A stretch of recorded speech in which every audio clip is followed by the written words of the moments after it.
Vitória em grande estilo em Porto Alegre, 2-0 Furacão com direito a 2 golaços de Christian e William Bigode, o primeiro triunfo do Atlético como visitante no Campeonato Brasileiro. De novo, um primeiro tempo ruim, um segundo tempo bem interessante da equipe do técnico Paulo Turra.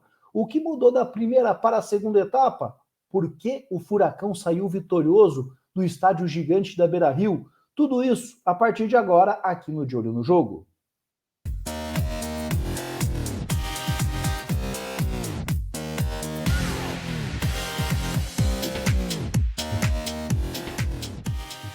Conteúdo começando com aquele pedido tradicional para você, por favor, se inscrever aqui no canal De Olho no Jogo. Faça parte da comunidade. Nessa segunda-feira fizemos a live em comemoração aos 8.000 inscritos e sorteamos uma camisa do Atlético para o Rodrigo. Já estou combinando com o Rodrigo a retirada do prêmio, mas prometi para a galera que chegando a 10.000 inscritos ainda durante o Campeonato Brasileiro 2023, nova live comemorativa, mas aí especial. Uma camisa do Atlético, uma do Coritiba e uma do Paraná Clube serão sorteadas. Para isso, preciso da sua contribuição. Se inscreva aqui no canal, faça parte da comunidade do De Olho no Jogo e ajude os conteúdos relacionados aos times paranaenses, Atlético, Coxa e Tricolor serem entregues aí cada vez para mais e mais pessoas. Então, conto com a sua colaboração.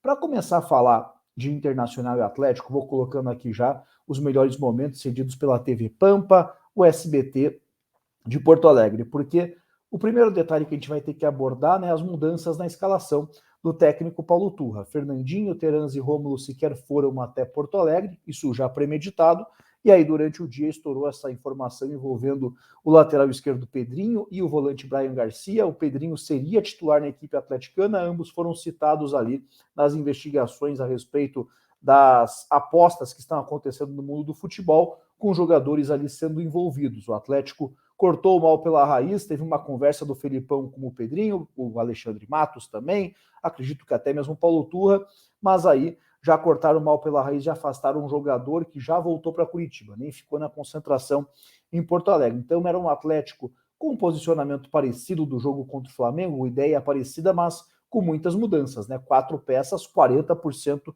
do time, o time titular, o time de linha ali é alterado. E o Internacional começa o jogo sendo melhor que o Atlético. A gente já viu aí alguns lances de perigo do Inter, mas qual foi o caminho adotado pelo Internacional? Que nos primeiros 25 minutos chegou a colocar 2 bolas na trave do goleiro Bento, ficou cara a cara com o goleiro atleticano em cabeceios ali pela linha de fundo do Pedro Henrique. O Bento fez boa defesa em uma outra jogada, mas o Internacional, para a gente ter ideia, em 20 minutos tinha colocado 2 bolas na trave, as duas com o Luiz Adriano. Qual que era o caminho adotado pelo Inter? Primeiro, muita velocidade pelos lados do campo. No lado direito do ataque, o Bustos ficava com esse corredor, Pedro Henrique ocupava, né, a região central, como o Luiz Adriano e o Alan Patrick, e no lado esquerdo ofensivo do Internacional, lado direito defensivo atleticano, o Wanderson tinha um duelo direto ali como o Kelvin. O Wanderson levou a melhor que o Kelvin não fez uma boa partida, o Wanderson levou muito perigo ali na primeira parte do primeiro tempo contra a meta atleticana, e pelo lado direito ofensivo do Internacional, lado esquerdo defensivo atleticano, demorou para encaixar a marcação no Bustos. Nessa movimentação que o Inter fazia, o Bustos apareceu algumas vezes na linha de fundo fazendo bons cruzamentos. Esse lance aí foi aos 37 do primeiro tempo, a primeira e única finalização do Atlético na primeira etapa, ou seja, não foi um bom primeiro tempo atleticano, o 0-0 ficou de ótimo tamanho, porque o Internacional era superior. Só que com esse detalhe, o Inter foi bem melhor por 20 e 25 minutos. Depois disso, um jogo equilibrado, mas o Atlético sem conseguir chegar. Na etapa final, no intervalo, o técnico Paulo Turra já fez ali algumas alterações. Tirou o Hugo Moura, colocou o Christian, péssimo jogo do Hugo Moura, e tirou o Thiago Andrade e colocou o Canóbio. Só que se Thiago Andrade e o Hugo Moura foram muito mal, os jogadores que entraram foram muito bem.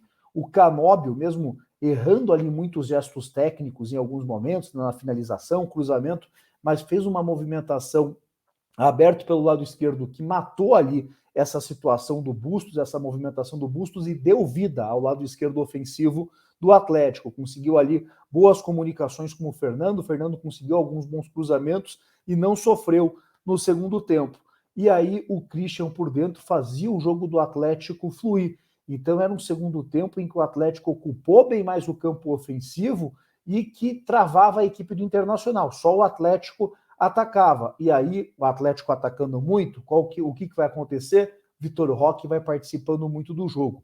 Mais um jogaço do Vitor Roque. De novo, jogou muito. A gente viu há pouco uma bola que ele meteu para o Canóbio. O Canóbio ia ficar cara a cara com o goleiro Kehler. O Igor Gomes, lateral direito, derrubou o Canóbio na entrada da área. Lance aí que eu considero bem polêmico. Para mim, deveria ter sido expulso o Igor Gomes nessa jogada, porque seria uma chance clara e manifesta de gol a favor da equipe atleticana. Vitor Roque criou outras boas situações e conseguiu 2 finalizações exigindo boas defesas do goleiro Kehler. Claro, pode falar, ficou cara a cara com o goleiro, não fez o gol. Mas também ali a movimentação dele foi um jogador que conseguiu criar muito perigo contra a meta colorada. E além do Canóbio e do Christian, que mudaram ali bastante o jogo, os demais jogadores que saíram do banco de reservas do Atlético deram uma resposta positiva. Vitor Bueno muito bem no jogo, jogaço aí do Vitor Bueno. O Ian Bigode entrou aos 41 e aí acabou premiado, marcando um bonito gol. Então, vamos dar o crédito pro cara, né? Gerou muita desconfiança quando veio, agora que conseguiu marcar o primeiro gol e um golaço, vamos dar essa moral aí pro William Bigode, um atleta ali que conseguiu contribuir para a vitória atleticana. Se o Atlético melhorou de nível com o passar do tempo, o Internacional foi caindo. As alterações do Mano Menezes não deram certo, a entrada do Tauan Lara na lateral esquerda, na vaga do René, piorou o Internacional. No meio de campo, as alterações também foram piorando. Quando tirou o Luiz Adriano, que já estava bem desgastado, bem menos participativo no jogo, mas matou as ações ofensivas do Internacional, que passou a viver do Alan Patrick. Só que o Alan Patrick já é um jogador com certa idade também, não é nenhum garoto. E aí o desgaste veio, o Internacional foi sumindo, e o Atlético tomando conta, crescendo na partida, até que chegou aí aos 2 gols, 2-0 o Furacão, e poderia ter feito mais. A gente está vendo em segundo tempo muitas chances claras de gol da equipe atleticana e que, de novo, sobrou no quesito físico. O Atlético é impressionante, né? Como está levando a melhor, como está conseguindo fazer bons segundos tempos aí durante os jogos, mostrando que o preparo físico está em dia e se vencendo um diferencial da equipe do técnico Paulo Turra. Resultado muito importante, atuação muito consistente na etapa final. Então 2-0 Atlético, dormindo aí no G4 do Campeonato Brasileiro nesta quarta-feira. O desafio do técnico Paulo Turra, o desafio atleticano, ser consistente durante os 90 minutos. Não dá, gente, não dá para a gente normalizar esse comportamento, essa bipolaridade do Atlético, fazer um tempo muito ruim para melhorar na segunda etapa. Poderia ficar tarde. O Internacional teve chance real de marcar 1 ou 2 gols ainda no primeiro tempo, isso mudaria bastante o andamento das coisas. Mas o Inter foi incompetente, se pro Atlético sobrou competência, ótimo segundo tempo, 2 gols anotados e poderia ter feito mais. Então, mais um jogo aí bastante interessante do Atlético, com essa mudança comportamental da equipe do técnico Paulo Turra. Mas agora quero saber de vocês, como que vocês avaliaram o Inter 0, Atlético 2? Destaque positivo para mim aqui, já citei, né, Vitor Roque jogaço, os jogadores que saíram do banco foram muito bem. Menção também para o Thiago Heleno, tá? Thiago Heleno fez um jogo até no momento ruim do Atlético na partida, um jogo bem interessante no quesito defensivo. E o Fernando. Fernando é um personagem que merece um capítulo à parte, entrou de última hora, apenas 5 jogos na temporada, não jogava já há um tempão, desde as quartas de final do Campeonato Paranaense, e deu conta do recado. No início sofreu defensivamente, o Atlético teve desajuste ali no setor, né, para encaixar a marcação no lado direito ofensivo do Inter, com o Bustos muito agressivo, mas depois desses 20, 25 minutos, mais nada aconteceu por ali. Fernando deu segurança defensiva, bem mais segurança defensiva que o Pedrinho, pelo menos na minha visão, e ofensivamente conseguiu boas tabelas, boas comunicações com o Canóbio e fez um bom cruzamento para o Vitor Roque, que cabeceou por cima. Então, gostei do que vi do Fernando, até pelo nível de exigência, até pelo contexto ali de entrar de última hora, melhor jogo do lateral esquerdo com uma camisa atleticana. Então, Fernando, Thiago Heleno, Christian e Vitor Roque, os principais nomes do Atlético na minha visão. Por outro lado, Kelvin, Hugo Moura, Thiago Andrade e Alex Santana, não gostei do que vi. Mas agora quero saber de vocês como que vocês avaliaram essa partida. Comentem livremente aqui na caixa de comentários e quem vocês colocam como destaque positivo e como destaque negativo e me ajudem. Por que o Atlético é tão diferente em um tempo para o outro? Comentem aqui do De Olho no Jogo, façam parte aqui da nossa comunidade, deixa o like, isso é muito importante para o YouTube e recomendando os conteúdos do De Olho no Jogo cada vez para mais e mais pessoas.